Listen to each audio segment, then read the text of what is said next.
우리 광남의 가족 여러분, 어떻게 새해를 잘 맞이하셨습니까? 우리 새해 맞이 예배 때도 오신 성도님들도 있으시지만 오지 못하신 성도님들도 있으시니까 우리 한번 옆에 계신 분들을 바라보면서 우리 새해에도 하나님의 은혜가 가득하시기를 바랍니다 라고 우리 같이 인사하겠습니다. 예, 감사합니다. 어김없이 새해를 맞이하게 되면 제가 새해 맞이 예배에도 말씀드린 것처럼 우리 많은 사람들은 계획들을 세우게 되어집니다. 우리 성도님들은 어떠한 계획들을 세우셨습니까? 저는 무엇보다도 그 계획들이 하나님의 뜻 안에서 세워지는 계획으로 인해 금년 안에 계획한 모든 일들이 하나님의 뜻 안에서 하나하나 온전히 이루어지는 은혜가 있으시기를 예수님의 이름으로 축복합니다. 특별히 제가 오늘의 말씀을 전하기 전 한 목사님의 시인이자 목사님의 시를 읽어드리고자 합니다. 이 목사님은 C.S. 루이스의 많은 영감을 주셨던 목사님이신데 이 목사님은 새해를 맞이하는 시라는 제목으로 다음과 같은 시를 쓰셨습니다. 주여, 새해를 제가 계획하지 말게 하시고 주께서 인도하게 하소서. 제가 앞을 보며 걷게 하지 마시고 주의 손을 붙들고 한 걸음씩 걷게 하소서. 내일을 미리 알기보다 주의 뜻에 충성하게 하소서. 새해가 복되기를 구하기보다 제가 주 안에 거하기를 구하게 하소서. 이렇게 짧은 시입니다. 우리 성도님들은 이 시를 듣고 어떠한 마음이 드셨습니까? 저 역시도 이 시를 읽으면서 많은 생각을 하게 되었습니다. 저 역시도 제 인생뿐만 아니라 목회에 대한 많은 계획들을 세우고 그것들을 이루어가기 위해 발버둥 쳤던 지난 시간들을 돌아보았습니다. 그런데 이 시에서 말하고 있는 핵심 메시지는 다른 게 아닙니다. 무엇보다도 우리의 인생 가운데 중요한 것은 먼저 하나님의 뜻을 내가 알고 내가 먼저 움직이기보다 하나님이 인도하심 가운데 내가 들어가는 것, 그 인도하심 가운데 내가 움직이는 게 우리 믿음의 사람에게는 필요함을 말해주고 있습니다. 저는 오늘 본문, 짧은 말씀이지만 창세기 1장 1절에서부터 5절의 말씀을 통해 처음부터 다시라는 말씀의 제목을 가지고 성도님들과 은혜를 나누고자 합니다. 자, 성도님들, 처음부터 다시 무언가를 시작하려고 하면 우리가 무엇을 먼저 해야 할까요? 뒤에 있는 것을 과감히 버려야 할 뿐만 아니라 우리는 아쉬움에도 내려놓아야 한다는 것입니다. 우리가 찬양으로 고백하였는데 사도 바울 역시도 빌립보서 3장 13절을 통해 이렇게 고백하고 있습니다. 뒤에 있는 것이 좋던 좋지 않는 것이던 그것에 묶이면 아무것도 할 수 없다라고 뒤에 있는 것을 잃어버리고 앞에 있는 것을 잡으려고 나는 달려간다라고 말입니다.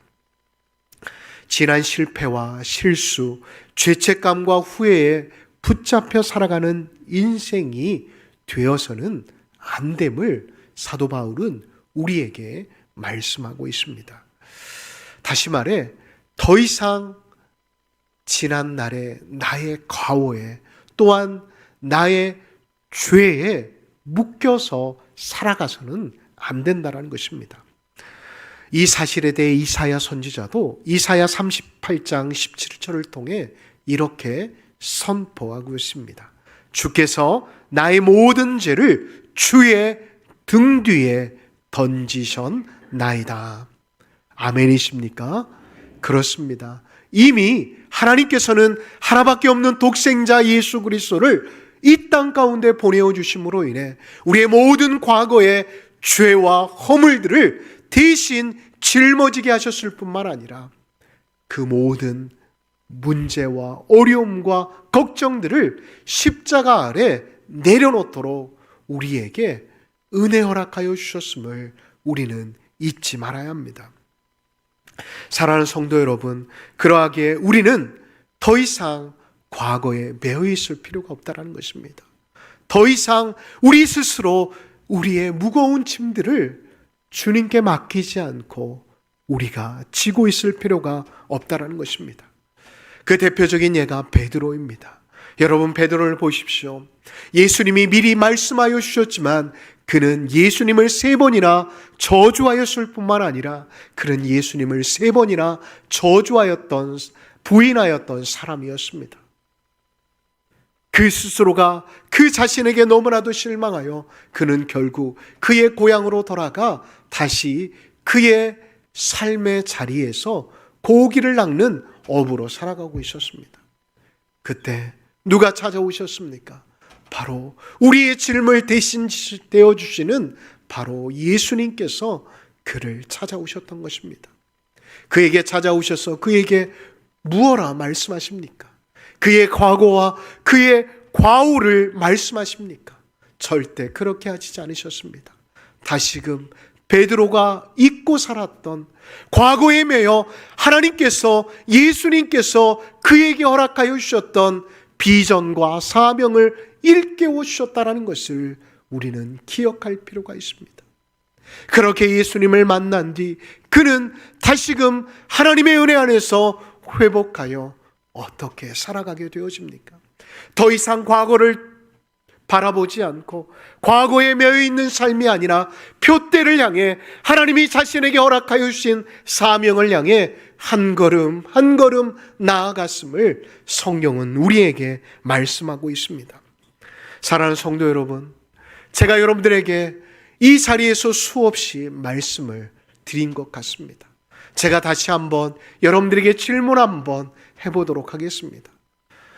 성도님들은 정말 예수님을 믿는 믿음이 여러분 안에 있으십니까? 있으십니까? 그렇습니다. 예수님을 믿는 믿음이 있다라고 한다면 우리가 이 말씀을 잊어서는 안 된다는 것입니다. 어떠한 말씀입니까? 사제선언에 많이 언급되어지는 말씀인데 바로 고린도후서 5장 17절의 말씀입니다. 제가 이 시간 선포할 때 여러분들이 믿음으로 받아들이게 되어진다라고 한다면 아멘으로 화답하시기를 바랍니다. 이전 것은 지나갔으니 보라 새 것이 되었도다. 아멘이십니까? 그렇습니다. 이전 것은 지나갔다라는 것입니다.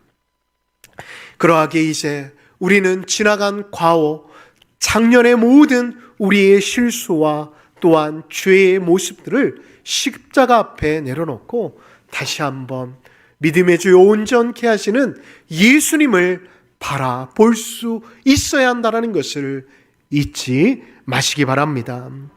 자, 두 번째로 우리가 다시 시작하기 위해서 해야 할 일은 무엇일까요? 우리가 해야 할 일은 언제나 새롭게 하시는 하나님을 믿는 믿음이 우리 안에 불일 일어나야 한다는 것입니다. 오늘 본문 2절을 우리가 다 같이 한번 보실까요? 본문 2절은 이렇게 말씀합니다.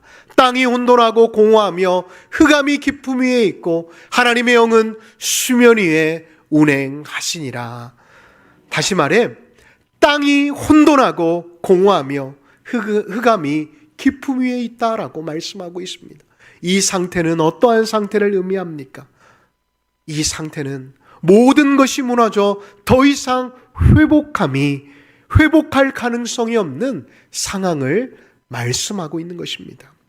인간의 힘으로, 인간의 이성으로 더 이상 어찌할 바 모르는 상황을 말하는 것이라는 것입니다. 그런데 하나님은 그 자리, 바로 이성적으로 인간의 힘으로 어찌할 수 없는 그 자리에서 새로운 역사를 시작하고 계심을 2절 후반절은 우리에게 말씀하고 있습니다. 혼돈 가운데 질서를, 흑암 가운데 빛을, 공허함 가운데 생명을 허락하여 주셨다는 것입니다. 누가 말입니까? 하나님께서 말입니다.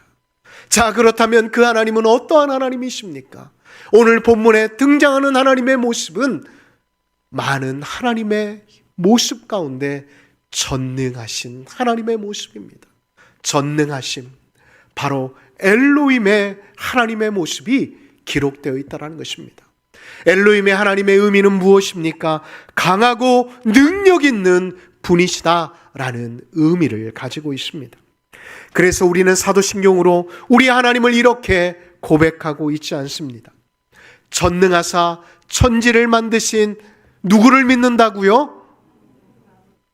하나님 아버지를 내가 믿는다라고 사도신경으로 고백하고 있지 않습니까?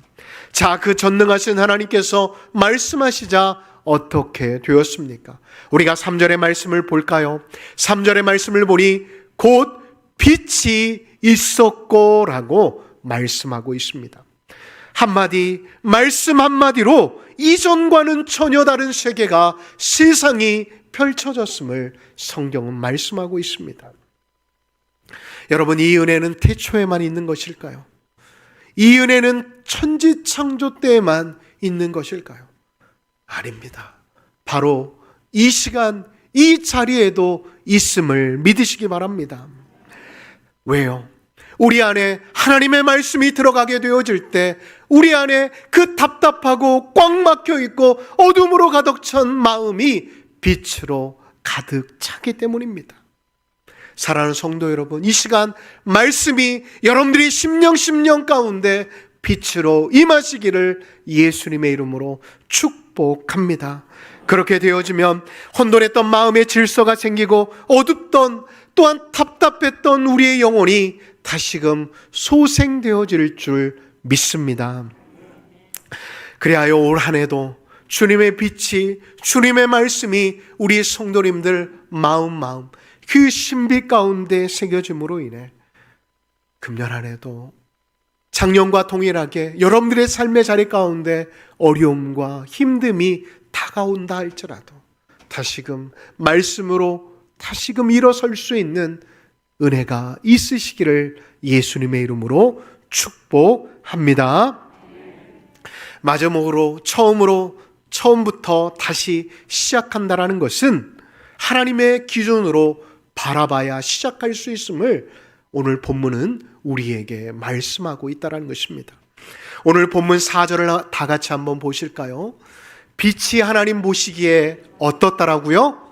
좋았더라라고 말씀하고 있습니다. 여러분, 하나님의 관점에서 보기에 좋았는데 우리 인간이 보았을 때는 어떠할까요? 황홀 그 자체 아닐까요? 하나님이 만드신 대자연을 보더라도 정말 황홀 그 자체인데 하나님이 만드신 그것을 하나님이 보셔도 너무나도 보시기에 좋았는데 우리가 보면 어떻게 되어질까요? 아예 우리 어린 친구들이 말하는 것처럼 뿅 가지 않겠습니까? 그렇습니다. 하나님이 우리에게 허락하여 주신 것은 결코 값이 없는 것이 아니라는 것입니다. 하나같이 하나님 보시기에 아름다운 것이었다라는 것을 잊지 마시기 바랍니다. 사랑하는 성도 여러분, 올 한 해 가정과 직장과 사업장과 그리고 교회를 위해 많은 계획들을 세우고 계실 것입니다. 그 기준을 사람에게 두지 마십시오. 그 기준을 환경과 상황에 두지 마십시오. 먼저 우리가 앞서 살펴보았던 시의 내용처럼 내가 먼저 계획을 세우기보다 하나님께 기도하고 하나님의 뜻이 어디에 있는지, 하나님의 마음이 어디에 있는지를 우리가 먼저 생각하게 되어질 때 하나님께서는 우리의 생각과 마음을 붙잡으셔서 하나님이 원하시는 것, 하나님이 뜻하시는 대로 우리를 인도하여 가실 줄 믿습니다. 사랑하는 성도 여러분, 제가 이번 신년 감사, 우리 새해 예배를 드리면서 우리 성도님들이 감사 은금과 기도 제목들을 쓰는 그 기도 제목들을 쭉 보면서 한 가정의 기도의 제목 가운데 너무 은혜가 되었습니다. 감동이 되었습니다. 많은 기도의 제목들이 있었지만 그 가정의 기도의 제목 가운데 하나가 하나님 금년 한 해 우리의 가정에 예배가 온전히 회복되게 해주십시오라는 기도의 제목이었습니다. 사랑하는 성도 여러분, 먼저 우리가 회복되고 온전히 하나님 앞에 기준을 둬야 할 게 무엇일까요? 저는 예배라고 생각이 되어집니다. 예배가 회복되어지면 먼저 우리의 생각과 우리의 마음이 하나님 안에서 변화되어지기 때문입니다. 사랑하는 성도 여러분, 먼저 여러분들의 삶의 자리에 예배가 회복되어지는 은혜가 있으시기를 예수님의 이름으로 축복합니다. 그리하여 여러분들의 가정이 예수님의 향기로 가득한 가정, 여러분들의 직장과 사업장이 예수님의 은혜가 가득한 직장과 사업장, 또한 여러분들이 교회를 위해 기꺼이 희생하며 하나님의 교회를 하나님의 교회답게 만들어가는 모든 일들이 하나님의 뜻에 부합한 일들이 되어지시기를 예수님의 이름으로 축복합니다. 한 유명한 화가가 있었습니다. 그 화가가 너무나도 유명한 작품들을 잘 내기에 한 기자가 그에게 찾아가 어떻게 하면 이렇게 그림을 잘 그리실 수 있습니까? 라고 물어보았다고 합니다. 그러자 그 질문에 화가는 이렇게 웃으며 이야기했다고 합니다. 저는 어떠한 작품을 시작하던 간에 이미 그려진 캔버스 위에 그 그림을 그리지 않습니다.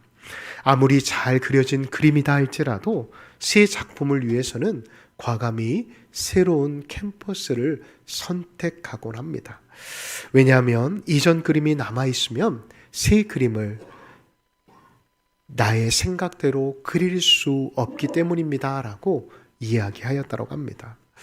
저는 이 예화의 이야기를 보고 하나님 역시도 그러하지 않으실까 생각해 보았습니다. 우리가 지나갔던 상처와 실패 그리고 성공까지도 계속해서 붙잡고 있으면 하나님께서도 우리를 통해 새 일을 하시기 어렵다라고 생각하시지 않을까 생각해 보았습니다. 사랑하는 성도 여러분, 하나님께서는 오늘도 부족한 저를 통해 우리 성도님들에게 이렇게 말씀하십니다. 제가 이 시간 먼저 선창을 할 테니까 우리 성도님들께서 따라해 주시기 바랍니다. 이사야 43장 19절의 말씀입니다. 내가 새 일을 행하리니 이제 나타낼 것이라. 다시 한번 따라해 보겠습니다. 내가 새 일을 행하리니 이제 나타낼 것이라. 아멘이십니까?